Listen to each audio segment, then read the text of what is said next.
Ron Johnson, good to see you. Good to see you. Like I told you, awkward. Yeah. This is how I open most conversations with people I know. So, how's it going? Good. Good. So, why don't we level set a little bit? Sure. So you have had quite an epic career in retail. Among other things, sort of the kind of the driver and really kind of the growth engine behind the Apple Store. You went off to run JCPenney. We'd love to just get into the state of retail in general based on that. And now you are a startup founder with Enjoy, and so pretty awesome. So just to kind of kick things off, can you kind of set up the state of the retail industry broadly, particularly with a lens toward the brick and mortar part of the retail world? Here's the way I look at it. Stores have been around a long time. So the Apple Store on Regent Street in London has had the same landlord for over 1,000 years. So the point is, people have been trying to make money in physical retail for thousands plus years. E-commerce is 20 years old. It's like a baby. It's really early. There's one dominant player, Amazon, right? But the share of it's really small. Total global e-commerce is 5% of sales. In the US, it's 7%. It's growing faster, but its rate of growth in 20 years, it might be 18%, unless something changes. So stores are the kind of stalwart. It's kind of the habit, whether it's age of customers. E-commerce is the new disruptor, new entrant. The theory we have, without jumping into it, is that e-commerce today is fundamentally solved the problem of convenience. Transactional convenience. Amazon is like Walmart was in the 80s. Broad assortment, fair price, fast. If you look at the world of stores, there are many stores that compete on something called personal service. To date, there are very few places when you start online, you have a service model. There are exceptions, like Trunk Club, maybe Warby Parker and what they're doing, bringing 5 frames. But the vast majority of e-commerce is fundamentally optimized for speed and convenience and low price. But that's not the history of retail. So I believe for retail online to grow, people have to invest in different kind of pain points and solve those for customers. So my read is e-commerce is coming, but it's not going to take over overnight. It's going to increasingly scale, but stores are going to be around for a long time. So did that drive the premise of Enjoy, like sort of finding the missing gap of e-commerce? What drove the premise of Enjoy was, one, having been at Apple. Apple is legendary, probably more than anything, for ease of use. Going back to the Mac, to the phone. Yet the busiest store in the world is the Apple Store, and all the customers are in the back. They aren't in the front. They're in a line when we launch and they buy a lot. So if an Apple customer, that kind of ease of use needs help, what about the rest? Secondly, the world's going to connected devices. Any one device on its own is not that hard to use once you learn how to do it. But to get your smartphone to talk to your Nest thermostat, to talk to your doorbell, that's complexity. In this smart home, connected home, someone's going to have to solve or handle the complexity. And so in a world where delivery is becoming ubiquitous, where people want to work mobily, think of people driving for Uber. Kids drive for Uber because they want they want to work when they want, where they want freedom. In a world of delivery where people want to work mobily, my sense is that what if you could move the location from the physical place where you buy the product to the physical place where you use the product? And could that not unlock a paradigm of service?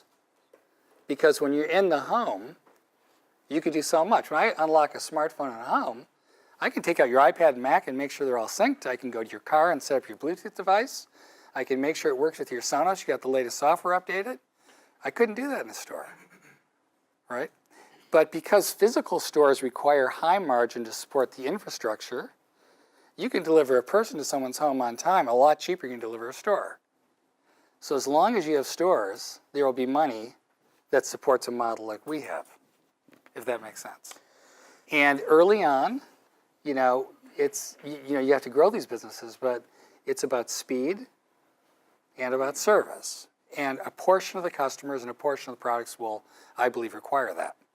Not all, but a significant proportion. So Enjoy is sort of a Genius Bar inside your living room. Yeah, well, the Genius Bar is really about technical help. Sure. Enjoy is at the front end of a purchase. The consumer electronics industry in the U.S. is $225 billion. People buy $225 billion of new stuff every year. Every one of those people are doing it themselves. They're on their own. Mm-hmm. We want to take part of that $225 billion and do it together. Help people through that. This is a community thing. It's a community thing. It's a community thing. It's a high-touch experience in a high-tech world. What, and we can get into some of the specifics about kind of the Enjoy strategy in a few minutes, but maybe just as a quick prelude to that, do you see, clearly right now the branding, the message is about complex or semi-complex technologies and electronics and smart home and drones, but equally, we were just talking about other high-touch kinds of products and services. There might be fashion, there might be jewelry, there might be, do you see getting into those categories? Yep. Oh. But, okay. I look at it, Amazon built its model from 94 to about 97 on books. They took books, figured out how to deliver books fast and cheap with broad assortments. We've picked consumer electronics to learn how to deliver a person and a product fast with great help. Once we learn how to do that, it opens up all kinds of other industries where someone needs help, whether it's home healthcare, high-end fashion. Like we're already in discussions with Selfridges confidentially, I guess not confidential, about how you enjoy Selfridges in a city like London. So there's a lot of interesting plays down the road. But for us, to deliver a person, it's got to be a purchase that matters. Pretty good retail, pretty good margin, pretty good economics, and most products have those. How do you think about growing and building an organization like this, your hiring policies, your customer service policies, and how does that differ from your previous experiences at both Apple and JCPenney? Yeah, this is like an Apple. Apple, the premise of the store was the people that work there, whether it's at the Genius Bar, you meet great people. So we had to learn how to hire, train, build a culture of service. Enjoy is that on steroids, because our product is a person. What we have is a person and an experience we create. So we've got to do an even better job of selecting people, training people, delivering, incredible every time. And so it's really hard. So how do you do that? Well, it's actually quite simple. Having been in the industry a long time, 20 million people now are working in the mobile economy, right? You've got to start by creating the best job for a mobile economy. So we don't have contractors, we have employees. And they've got salaries and the benefits and stock. But just like when you work for Uber, they have no boss setting their schedule. So if you're a full-time employee and you work 40 hours a week, maintain 40 hours of availability. We pay you. So if you're a student, you can go to class, you can go do this, you can do that, you can be in a rock concert. You work when you want, which is why you want to work with Uber. But you've got the hallmarks of a great job, which is a guaranteed salary, I'm on a team. So you start by creating a job that will attract good people. Then you've got to have a profile of who do you pick. And you pick people, in our case, who love technology and love people. Very simple. Those are the two attitudes. If they love technology, they'll learn on their own. They're inquisitive. And if they love people, aren't awkward, they'll deliver. But they'll naturally deliver. Come on, I would be an okay Enjoy employee. You'd be great. Okay. You would also be great. But they'll deliver. Like Ethernet, I'm pretty okay in. But for us, the beauty for us on the service side is the bar is really low because it's never been done before. So if someone shows up, like in your case. That's why I'm in. They show up 5 minutes early. They hand deliver a product. They're really nice.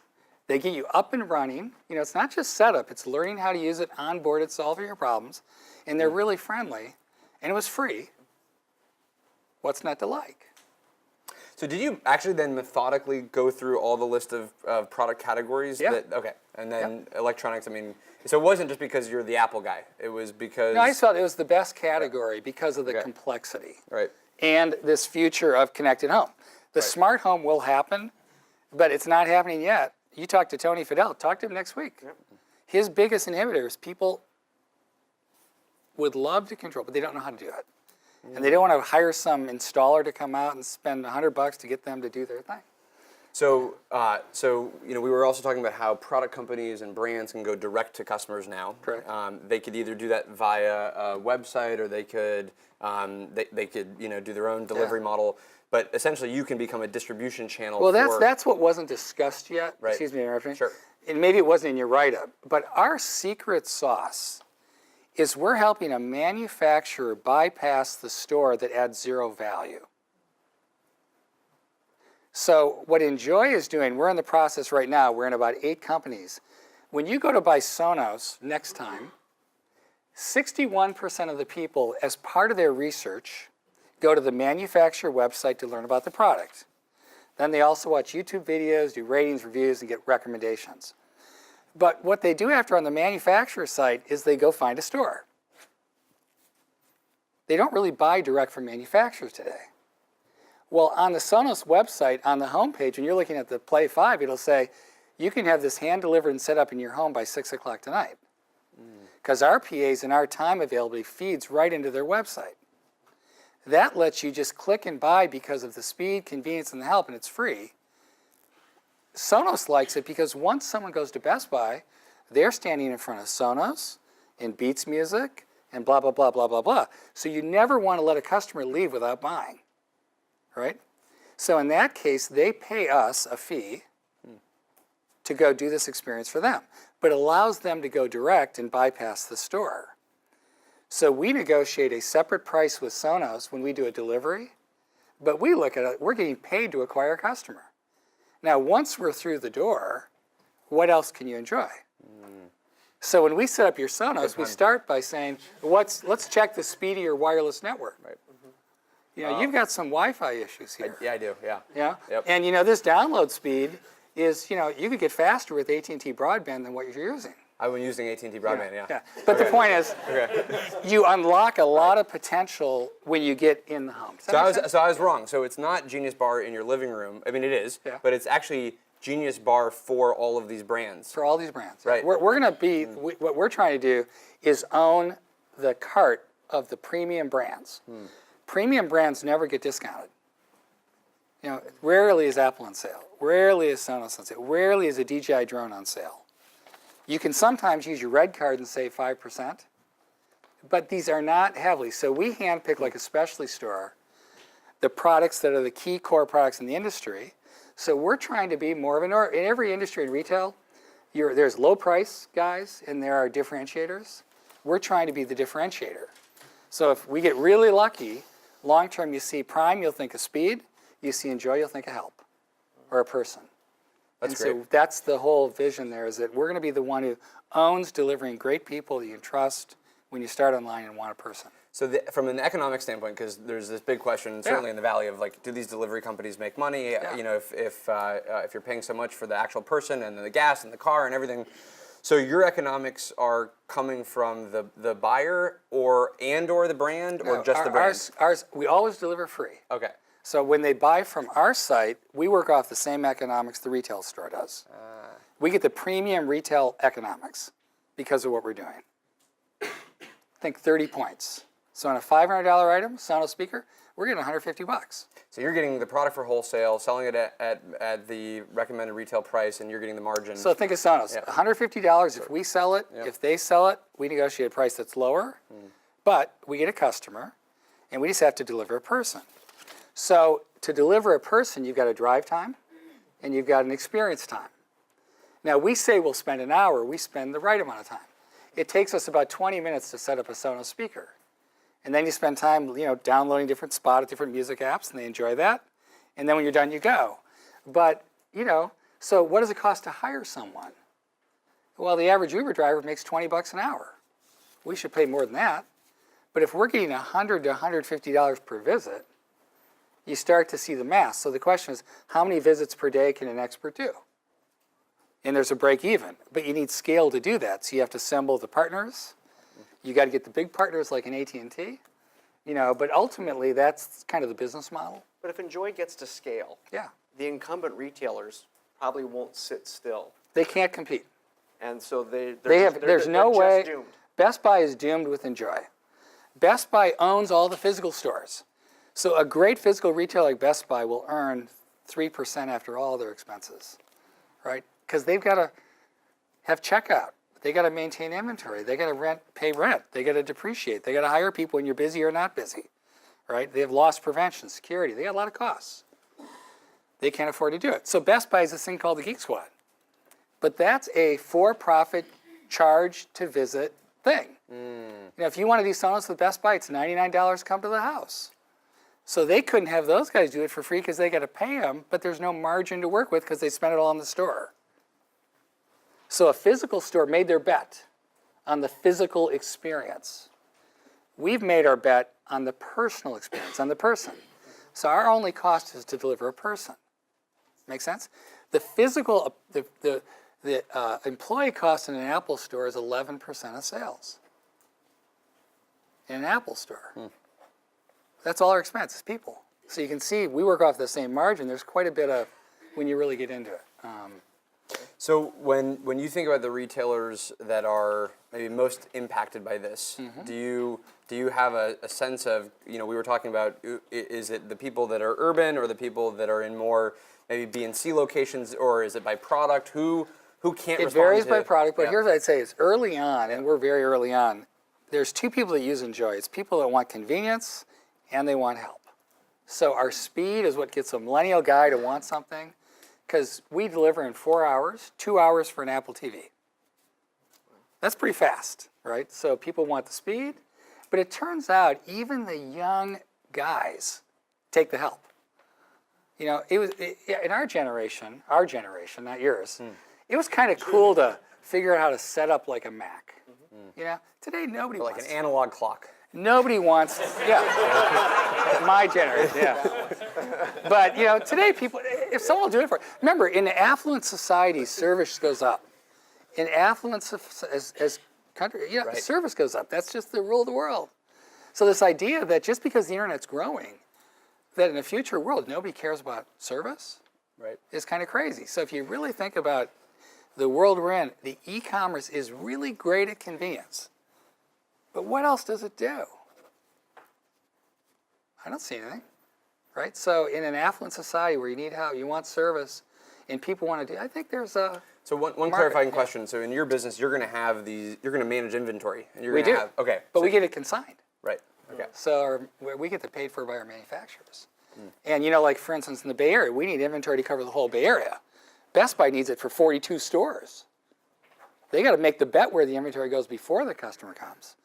I take a pile of inventory and just have to figure out how to deliver it efficiently, right? So we have very little inventory serving an entire market, compared to a physical store, which needs to anticipate through a variety of algorithms where the customer is going to buy. And that's very inefficient. That's why they run on 8 weeks of inventory, where we can run on days. Do you become constrained to larger urban areas Well, that's not true. That's a fallacy too, because if you think about it, if I were in the Twin Cities where I grew up, I could drive anywhere in the Minneapolis-St. Paul area serving 2 million people in 35 minutes in a car. The way the freeways work, maybe 40. But on average, drive time will be 25 minutes. In Manhattan, it sometimes takes 15 minutes to get through the door, man. To get up to like a high rise. So when you start to go, there's trade-offs, and the logistics have to vary by market, but you can deliver people in all the major metropolitan areas. 80% of Apple's revenue comes in the top 25 US cities. So all of those are good markets for Enjoy, right? And you just have, a different model.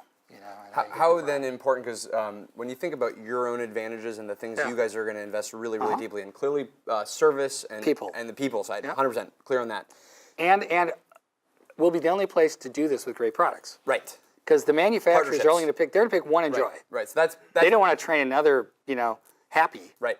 They're going to want to have a partner for That's this. a lawsuit waiting to happen. Yep. Yeah. So people for the service. Yep. And all the training that goes into that. Yep. The partnerships and the brand that gets you those partnerships. Yep. How about the technology stack though? Do you think you get better at logistics than other people? Do you get better at data, sort of from a heat mapping of customers? Does that become an advantage where you're years ahead of all the incumbents? Yeah, we have huge data teams. Okay. So we know in the home, speeds of networks, what they own, who they are, our data goes immediately to a partner portal where Sonos sees every customer, Right. who they were, what they owned, what their experience was. So there's this real-time feedback loop, Yep.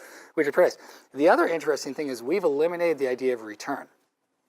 So returns in consumer electronics run 10%. We have had 25 returns in 8 months. People return things when they can't figure out how to get it up, when they don't use it. Well, we don't leave till they're enjoying that product. Right. So our return rate is about 1%. So that means when we're in a $500 cart of a manufacturer, we're saving them $50 at a minimum by just solving returns. There's no call center cost. Every call center costs about $5 when you amortize it. All that goes away. So for what they pay us, they start to reap these disruptive benefits from the work we do of eliminating returns, eliminating support costs, Yep. Immediate feedback that has value. So that's why all these manufacturers are fighting to get enjoying their cart. How disruptive do you think are the maybe the players that aren't focused on the service side of this space, but pure just delivery, like getting things in 20 minutes? Do you think that ends up being a problem for retailers, or is that something? I think because the reason we go to stores is because you get it now. Right. I mean, I think it is. That's why I think it's deceiving. Walmart and Target are really going hard to go online. Right. But why would I go buy Target online when I drive by the damn store every day? They already invested in convenience with the number of stores they have in these big stores. So there's less likelihood. I might go to Amazon and find something different, but if Target's assortment's fundamentally the same as the store. So the brand doesn't matter as much in an online world where I can just go anywhere. I don't get it. I just think and that's why Target's invested $1 billion in, and I'm an old Target guy, it's less than 2% of their revenue. Well, obviously, if people are buying higher percent from others, a Target customer kind of goes, yeah, Target's that store thing. If I'm going to buy convenience, I'll go to Amazon with Prime, and they already made that call. So I think someone had it right. These big, large real estate stores that are built on convenience, it's pretty hard to succeed in this future world. Does the Enjoy model work globally? Are there cultural differences or things that make it harder or easier in other parts of the planet? I don't know. It'll work better in like London because it's much more of a delivery service culture, and for a variety of reasons, very easy to get around. There are other cities it's hard to tell, but I mean, where delivery's taken off, as we all know, is China. I mean, that's where it's happening, but we'll see. The advantage is every product we offer is a global product. So all of our partners can't wait for us. Once we prove it, go. We've got the partners lined up, we've got the technology stack, we've got the business model. We just have to hire people and train people. Of the existing incumbent retailers, do you think anybody is solving this problem well and addressing the dilemma, investing in digital, and actually migrating the customer demand to that? Or is everybody seeing it as cannibalizing? No, I think the narrower your assortment, the better opportunity you have to do this. Okay. And that's where you see That's some really of these, counterintuitive. Yeah. So why is that? Well, because you have a less frequent customer coming to your store, and then the better. So there's no pure play. There's no such thing as a pure play online store. Those don't work. It's another fascinating thing. If you build a physical store anywhere in the world, after about 5 years, everyone has discovered, tried it within the trade area, and it's called a mature store. And that's when you start growing 2-3%. But you fundamentally had your experience. It's also the same online. It's like I've invested in a retailer called Nasty Gal. Anybody know Nasty Gal? Sophia Emmer. They've been around 9 years now. Well, everyone who might be their customer has heard of Nasty Gal. They've tried it. And their market, even though it's a global online marketplace, at some point it's no different than the trade area of a store. People have tried it. It's mature. Now to compete, you got to find a new way to acquire customers. Well, that's why these companies are now saying, well, let's go backwards to physical, and start to have this omni-channel thing, which will happen, is important, because sometimes you want to shop in the store, sometimes online, for all these reasons. But you're going to find a pure play online thing, except for like Amazon, which is so big in scale, probably doesn't work. Pure play store doesn't work. You got to find a way to offer more. But it's going to be very hard for a large physical footprint store to build an online business. in my So opinion. what could disrupt Amazon then? Because in a world where convenience and speed moves from wanting things in a day or two to an hour or two, certainly the service model that you're building out could be disruptive. But are there any other approaches, whether it's Jet or more of the pure online commerce? No, I think what I've always wondered is like, why the hell does Apple sell through Amazon? What should disrupt Amazon is why should a manufacturer go through Amazon? If you want to buy a Mac and it weren't on Amazon, you buy it from apple.com.